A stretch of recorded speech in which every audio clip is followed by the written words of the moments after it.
I'm always late to every gig. Are you having trouble getting to your gigs on time? Hi, I'm Jer. I'm an entertainment director right here in downtown Nashville, Tennessee, and I deal with this on a daily basis.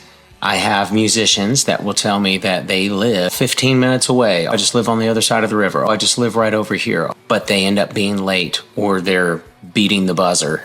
By that, I mean they're walking into the gig right at set change, which are pretty much unacceptable for any job. I've said this before in the past, talking about late band members and what you can do about that. Band leader, the person being booked for the gigs, you guys are responsible to set the precedent for your players. I live about 15 minutes away from downtown on the east side. On a good day, it takes me about 15 minutes to get downtown. Now, if I'm playing a 6 o'clock gig, I will try to leave my house between 4:30 and 4:45. And you may be like, dude, that's like an hour and a half, hour and 15 minutes before the gig. Yeah, well, I've got to drive there and hope that I don't hit any traffic. But if you've been living in Nashville for more than a month, you know that traffic is horrendous. I've got to then find a decent parking spot. I've then got to unload all of my gear, load it onto a cart. Then I've got to take that cart out of the parking garage. Then I've got to cart through all of these crazy drunk people crossing streets to get to my venue.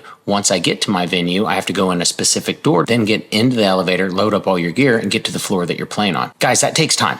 That's not just a 5-minute operation right there. I highly suggest that you always leave at least an hour, if not an hour and a half, before every gig. That's if you live in Davidson County. If you live in another county, I'm probably going to tell you to leave about 2 hours prior.